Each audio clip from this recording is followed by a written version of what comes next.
Hi, this is Alexandra Kitty, hostess of klueiq Chronicles, Crime Code and Clues. Today I'm going to talk about a new podcast I started. It's called True Crime Wrong Story. And it's different than anything I've done. And it's different than any other podcast done in the true crime genre. So not to give away too much, unless you've seen it. So I'm not going to spoil anything for people. We take a lot of the narratives of true crime for granted. We think that's the way it was, and that's that. And we don't understand that journalism or any of that research, that's epistolary. We get information from a variety of sources. It's not this smooth narrative. That's constructed from a whole bunch of different sources at once. And you get police files and you get media reports, you get court files, you interview people, and a picture emerges, but not just one picture. And a lot of times when you're synthesizing things, what happens is a lot of the smaller current grains of a story that are extremely important get left out, which would completely alter our understanding of an event. So what inspired me to start this podcast was I was watching a true crime podcast, and there was something very pertinent, and the narrator just kind of glossed over this fact. I said, and just went on with something that didn't actually fit. I was so upset. This person was so obsessed with having the same narrative week after week. She failed to notice that this little factoid totally wrecked this. This was huge. So after looking into this, I said, this is important. And then I started looking at other cases and going, this is the kernel, the grain that alters this story. So true crime, wrong story is all about that little tidbit that everybody glosses over, that actually it opens a Pandora's box and everything changes. One part of this, if you've read my book, Murder in a Sundown Town, you know that it's not just a regular true crime book. What it is how true crime television is put together with a case study of one homicide that did not fit the mold and why. So it was an insider's look. That's a commercial one. I mean, if you want to read other books that I've written about, the behind the scenes, they're more textbook-like books such as Ethics for Television Researchers and Associate Producers, published by Ethics International Press, and Narrative Criminology that came out in 2025 by Cambridge Scholars. So I've done a lot on looking behind the scenes of true crime.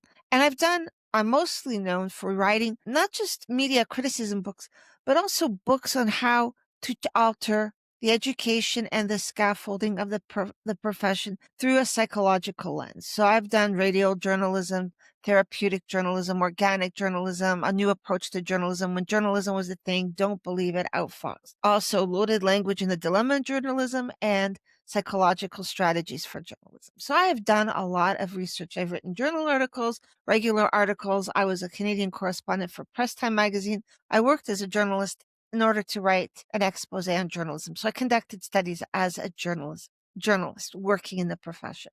So I take all that and I bring it here. So I've written even other books like Mine Under Siege, Mechanisms of War Propaganda. I look at the process and say, okay, this is interesting. How can I bring it in? So True Crime Wrong Story brings my journalism background, my empirical psychological training, all that goes in here. But it also something else, because klueiq is not just a true crime gaming company. It doesn't just do podcasts. It also integrates AI. So you have some people who are very reactionary and very narcissistic, and they're scared of AI because they don't like the fact that it shows that human beings aren't all that special. But there's a lot you can do with AI. So even in this episode, later on, you're going to hear a little conversation with me and the AI agent. And that's what we're going to have every week here a little bit, but also in True Crime Wrong Story, where this has a different application. So it's to get you used to it, what it sounds like, what it means.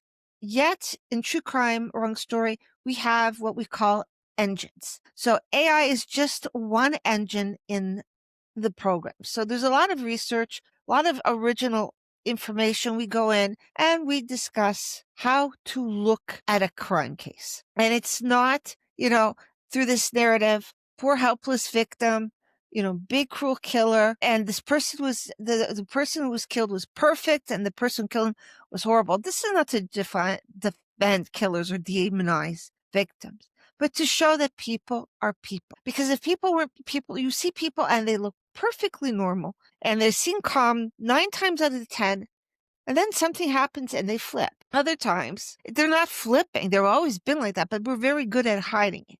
But what is our yardstick for determining if somebody is nice or not nice? If they say hello to us in the hallway, it doesn't make sense. So what True Crime Wrong Story is it just takes this script and flips it. Saying this is just narrative of convenience. And then you have people who think they can figure out cases because they can follow a prefab narrative that's not based in reality. It's based in perception. So you have a lot of people who think they're amateur sleuths and they're not. And yet you have people who would be very good sleuths if they weren't confined by this artificial pre-processed narrative. So we take cases and we flip them. Saying this, and then the first case we did in True Crime Wrong Story was the Stainer brothers. So you had one brother that was kidnapped as a child, kept for years as a hostage, escaped, died young, in his mid-20s, and his younger brother turned out to be a serial killer. And yet, in all this, there's one question people didn't ask. There's one question reporters, to this day, people don't ask it. And yet, it's very pertinent. So each episode has a driving question. This little nugget that, people don't think about. They take it for granted. They gloss it over. Yeah, but I like this narrative. Nobody cares if you like the narrative. What we want to know are the facts. So now let's take the AI agent and ask a few questions. So when people hear AI and true crime, they think Minority Report or some Silicon Valley fantasy about predicting killers. That's not what you do here. What do you actually do on True Crime Wrong Story? On True Crime Wrong Story, AI does not try to predict who will commit crimes or act as some sort of futuristic Minority Report system. Instead, the AI engine is used to examine, organize, and test the evidence and logic in a case, helping to spot inconsistencies, check for narrative gaps, and clarify what's actually known versus assumed. What the AI actually does: analyzes evidence. The AI can sort through large amounts of information, highlight relevant data, and point out logical contradictions or questions that need deeper investigation. Connects details. It helps find patterns or links in evidence that might not be immediately obvious, assisting you in building a more coherent case narrative.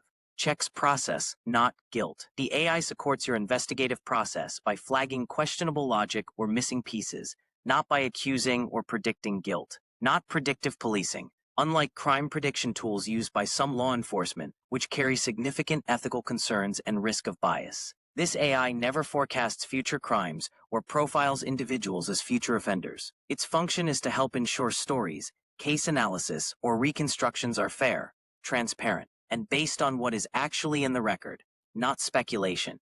This makes the AI a companion for analytical rigor, rather than a replacement for investigative judgment or a tool for prediction. So in the Stainer episode, for example, I give you a family that says no to a therapist, but yes to television cameras, a brother whose trauma is erased, and a media system that wants a miracle story. And I ask you, what is this system really built to protect? When a family says no to therapy, but yes to media exposure, and a brother's trauma is minimized while the media pushes a miracle narrative, it signals that the system is really built to protect media interests, ratings, and often dominant public narratives rather than individual healing or truth. Who the system protects? Media organizations. Their primary aim is attracting audiences with compelling or miraculous stories, often favoring dramatic emotional arcs over nuance or accuracy. Status quo and comfort. The system leans toward narratives that reassure the public or simplify complex trauma, neglecting deeper issues that might unsettle viewers. We undermine the miracle frame. Profitable storytelling. By highlighting sensational or redemptive aspects, stories become more marketable, even at the cost of erasing certain truths or traumas within the family. Impact on families and storytelling, trauma, and complexity. Individual pain or dissenting perspectives, like that of the brother, are often minimized to keep the story focused and palatable for wide audiences. Public perception. Media framing creates and reinforces certain stereotypes, sometimes supporting superficial narratives over critical engagement with real-life suffering. Ultimately, the system built around true crime storytelling in mass media is structured to protect commercial and reputational interests, sometimes at the expense of honesty, complexity, and authentic healing. So let's be very clear about what you will not do on this podcast. In this podcast, the AI system will not attempt to predict who is guilty or innocent, nor will it profile individuals or forecast future crimes. It will not sensationalize trauma or alter narratives to fit popular or miracle story arcs. The AI will also avoid making judgments based on incomplete, biased, or commercially driven information, and will not prioritize entertainment value over truth or ethical responsibility. Boundaries of the AI on the podcast: no crime prediction or profiling individuals for suspicion, no assigning or implying guilt or innocence, no erasing or minimizing anyone's trauma to fit a narrative, no adjusting facts to create sensational stories, no supporting narratives that serve media ratings over reality. The AI's purpose is to analyze evidence and narrative logic, highlight inconsistencies, and maintain fair, factual standards, never to act as judge, jury, or media spin maker. And if I feed you garbage, you'll give me very elegant garbage back. That's correct. If the input data or narrative is flawed, biased, or incomplete, what's often called garbage, the AI can only process and structure that material, inevitably producing output that reflects those same limitations, no matter how polished it appears. This principle is known as garbage in, garbage out, and it applies to all analytical tools and AI systems. The quality and reliability of the results fully depend on the integrity of the information provided at the start. So why bring you into a series that's already about media, myths, race, law, and power? Why not keep this purely analog? Bringing this AI system into your process provides structure, analytical rigor, and transparency to your true crime storytelling. The AI helps organize evidence, identify inconsistencies, and test logic within narratives, allowing for a more reliable, fair, and transparent examination of complex stories. It acts as a tool for critical thinking, challenging assumptions, and spotlighting missing or contradictory information, so that the audience and creators can focus on the actual facts rather than convenient or sensationalized narrative shortcuts. By adding this layer of systematic analysis, you can ensure that storytelling is ethical, honest, and open to scrutiny, rather than simply persuasive or entertaining.